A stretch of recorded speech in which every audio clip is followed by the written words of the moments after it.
What up, guys? It's your boy Leo here. I got an upload from Candace Owens, and this is her third response to Cardi B. And you know Cardi B got to pull the racist card, talking about Candace's husband because he's white, and talking about her father-in-law and saying that he's upper class KKK. You know, how low do you have to go? These leftist Democrats, wow, they never seem to amaze me. Check out the video. See ya. Hey guys, it's me. I wanted to do this live really quick because I've been thinking over the last couple of days about something that's been bugging me, but I kind of wanted to wait for the media and the press to die down about the whole drama between me and Cardi to talk about something that's kind of serious, especially since I have a lot of new followers who seem interested in the other side of the debate and what Black conservatives are talking about. So in this debate between me and Cardi made a lot of personal attacks on me. I didn't return the favor. It would have been pretty classless. But I want to particularly talk about her attacks on my husband because of the color of his skin, right? So we live in a society right now that is super racialized. And you have a bunch of entertainers that are telling you that there's racism everywhere and that everything they're doing is because they want to combat racism. And in the very same breath, we have those same entertainers that are the authors of racism. Cardi has never met my husband. She doesn't know my husband, but she said, comment on one of her many videos talking about his white duck. I think we know what she meant, but she did write white duck, and saying that I sold out my community by marrying a white man.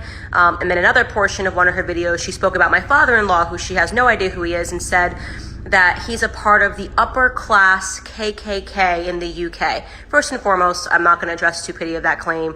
The Ku Klux Klan was never in the United Kingdom. They don't have the same race history as America. And my father-in-law sits in the House of Lords, not exactly the Ku Klux Klan of the UK. But I don't need to address just the idiocies surrounding the facts of what she said. I want to talk about the attack on the fact that my husband is white, because I've heard this often, especially amongst her fans. Well, you married a white man. Oh, well, that tells you everything.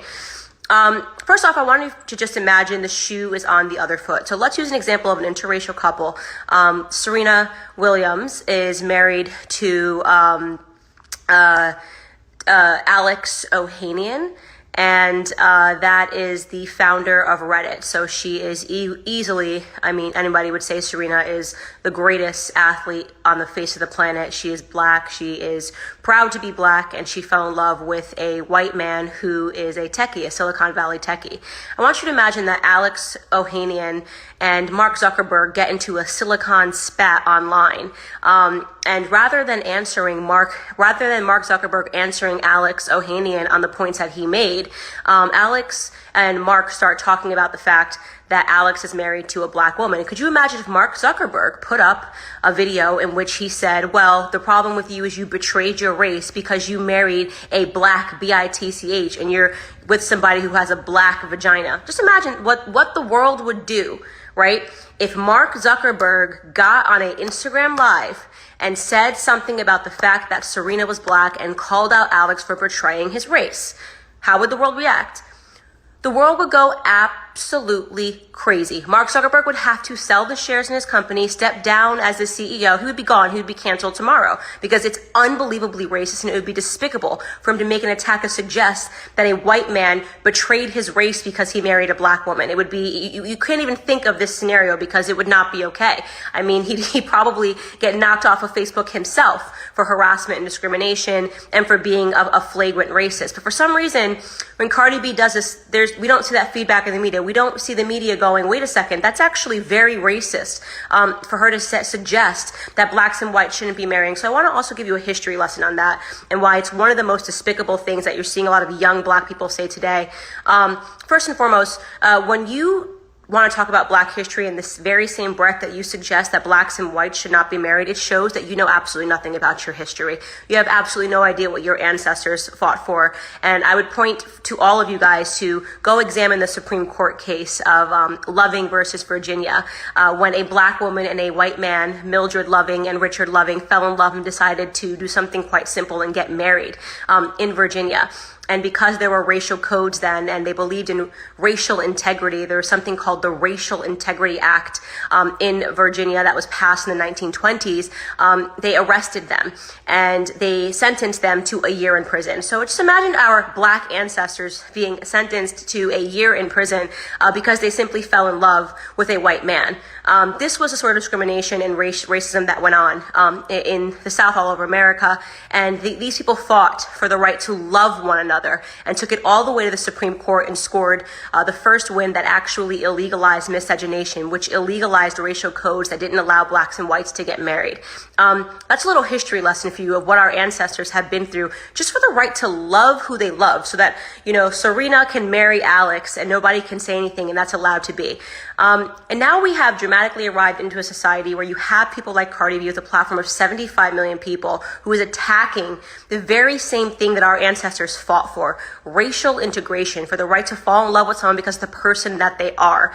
Suggest that because I'm married to a white man, my father-in-law must be in the KKK. It would be as racist as Mark Zuckerberg in the scenario that I just gave, suggesting that Serena Williams' father is in the Bloods of the Crips. Like, oh, go, Alex, marry that woman. You betrayed your race. You want to be with that black woman. Look what she's doing to you. You're a race traitor. Your father-in-law is in the Bloods of the Crips. Based on no knowledge, no facts, just assigning something disgusting to someone on the basis of their skin color. That is outward racism.